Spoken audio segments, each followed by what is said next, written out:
कृष्णाय वासुदेवाय हरे परमात्मने प्रणतः कलेशनाशाय गोविंदाय नमो नमः। स्वागत है आप सभी का मेरे YouTube चैनल पर। आज मैं आपको निर्जला एकादशी की कथा और पूजा विधि दोनों इस वीडियो के माध्यम से सुना रहा हूँ, ध्यान से श्रवण करें। श्री भीमसेन व्यास जी से बोले कि हे पितामह, भ्राता युधिष्ठिर, माता कुंती, द्रौपदी, अर्जुन, नकुल और सहदेव आदि सब एकादशी के दिन अन्न खाने को मना करते हैं। यानी भीमसेन व्यास जी के पास जाकर के कहते हैं कि हे व्यास जी, जब भी एकादशी हमारे घर में आती, एकादशी का व्रत आता है, हमारे घर में लड़ाई हो जाती है, क्योंकि सभी एकादशी का व्रत रखते हैं और मुझसे भी व्रत करने के लिए कहते हैं।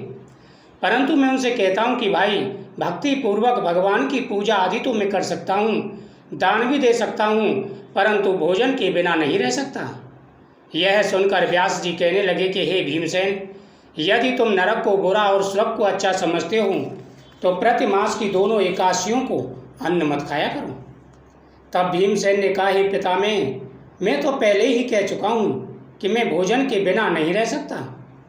यदि वर्ष भर में कोई एक ही व्रत हो तो मैं रख सकता हूँ। मेरे पेट में व्रत नाम वाली अग्नि है। मैं अन्न के भोजन के बिना पूरा उपवास तो क्या, एक समय भी बिना भोजन के नहीं रह सकता। अतः आप मुझे कोई ऐसा उपाय बताइए जो वर्ष में केवल एक ही बार करना पड़े और मुझको स्वर्ग की प्राप्ति हो। भगवान व्यास जी कहते हैं कि हे पुत्र, बड़े बड़े ऋषियों ने अनेक शास्त्र आदि बनाए हैं, जिनमें वर्णित उपायों के द्वारा थोड़े परिश्रम से ही स्वर्ग की प्राप्ति हो सकती है। परंतु उन शास्त्रों में भी दोनों पक्षों की एकादशियों का व्रत श्रेष्ठ का है। श्री व्यास जी के वचन सुनकर भीमसेन नरक में जाने के भय से भयभीत होकर के थर थर कांपने लगे। एक मास में 2 व्रत तो मैं नहीं कर सकता, हाँ, वर्ष में एक व्रत करने का प्रयत्न अवश्य कर सकता हूँ। एक दिन व्रत करने से मेरी मुक्ति हो जाए, यदि ऐसा कोई व्रत हो तो कहिए। यह बात सुनकर व्यास जी कहने लगे कि वृष और मिथुन की संक्रांति के बीच ज्येष्ठ मास के शुक्ल पक्ष की जो एकादशी आती है, उस एकादशी का नाम निर्जला है। तुम उस एकादशी का व्रत करो। हे कुंती नंदन, इस एकादशी के व्रत में स्नान और आचमन के सिवा जल वर्जित है। आचमन में 6 मास से जल से अधिक नहीं होना चाहिए, अन्यथा वह मदपान की सदृश हो जाता है। इस दिन भोजन नहीं करना चाहिए, क्योंकि भोजन करने से व्रत नष्ट हो जाता है।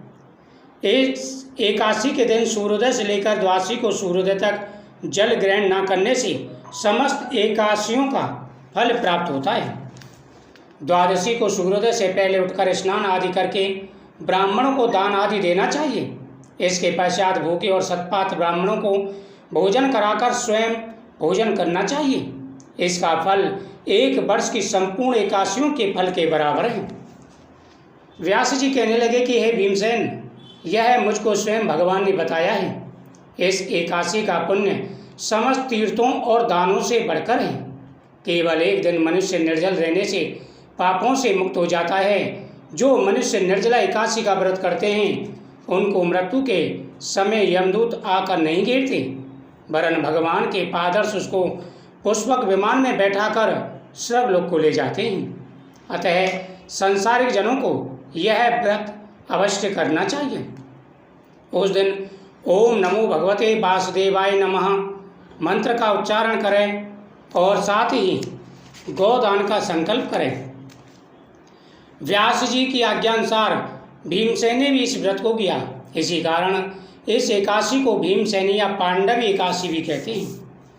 निर्जला व्रत करने से प्रथम भगवान का पूजन करके यह प्रार्थना करें कि हे माधव, आज मैं निर्जला एकादशी का व्रत करता हूँ, व्रत करूँगा, दूसरे दिन भोजन करूँगा।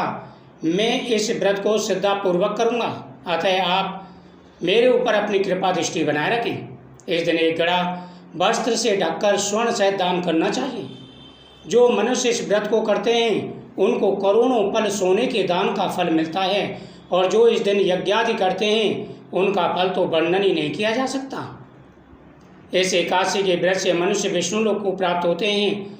जो मनुष्य इस दिन अन्न खाते हैं, वे चांडाल के समान हैं और अंत में नरक में जाते हैं। ब्रह्मत्यारे मदपान करने वाले, चोर तथा गुरु के साथ द्वेष करने वाले भी इस व्रत करने से स्वर्गलोक में जाते हैं। हे कुंती पुत्र, श्रद्धा पूर्वक व्रत को करने के बाद सर्वप्रथम भगवान का पूजन, गोदान, ब्राह्मण को मिष्टान तथा दक्षिणा देनी चाहिए। निर्जला के दिन अन्न, वस्त्र, छत्र, उपनहा, जूती आदि का दान करना श्रेष्ठ है। व्यास जी ने कहा, हे भीमसेन, मैं तुम्हें एक प्राचीन इतिहास सुनाता हूँ। बहुत प्राचीन समय की बात है। एक नगर में विदुरदत्त नाम का एक धर्मनिष्ठ ब्राह्मण रहता था। वह प्रतिदिन पूजा पाठ करता, दान देता, लेकिन एक चीज उसके जीवन में नहीं थी और वह थी एकादशी का व्रत। विदुरदत्त की पत्नी एक सच्ची विष्णु भक्त थी। वह हर एकादशी को उपवास करती, भगवान विष्णु की कथा सुनती और नाम जाप करती थी। लेकिन उसका पति विदुरदत्त उसे उपवास में लेता और कहता, यह सब दिखावा है, व्रत करने से कोई मोक्ष नहीं मिलता, भूखा रहकर भगवान खुश नहीं होते। पत्नी मौन रहती। वह जानती थी कि भगवान सब देख रहे हैं। उसने मन ही मन भगवान से प्रार्थना की कि हे प्रभु, एक दिन मेरे पति को सच्चा मार्ग दर्शन जरूर मिले। ज्येष्ठ शुक्ल दशमी की रात थी। विदुरदत्त गहरी नींद में था। तभी स्वप्न में उसने देखा कि दो यमदूत काले वस्त्रों में आए और बोले, हे विदुरदत्त, तुमने जीवन भर कोई एकादशी व्रत नहीं किया, अतः मृत्यु के पश्चात तुम्हें नरक ले जाया जाएगा।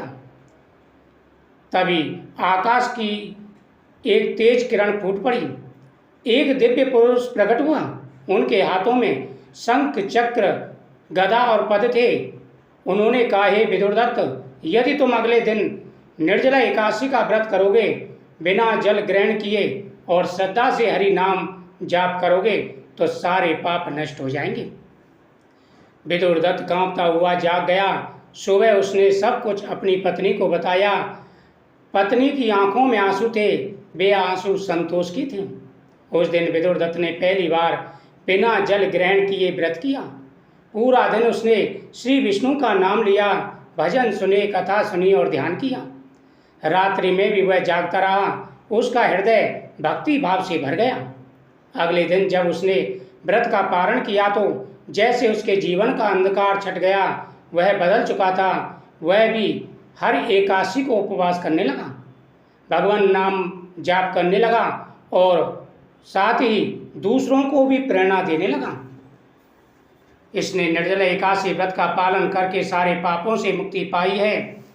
जब कुछ वर्षों के बाद उसकी मृत्यु हुई तो यमदूत नहीं बल्कि विष्णु के दूत आए और यमदूतों से बोले कि हे यमदूतों, ये विदुरदत्त अब विष्णु भक्त हो गया है, क्योंकि इसने एकादशी का व्रत किया है और जो एकादशी का व्रत करते हैं वह भगवान विष्णु के भक्त होते हैं।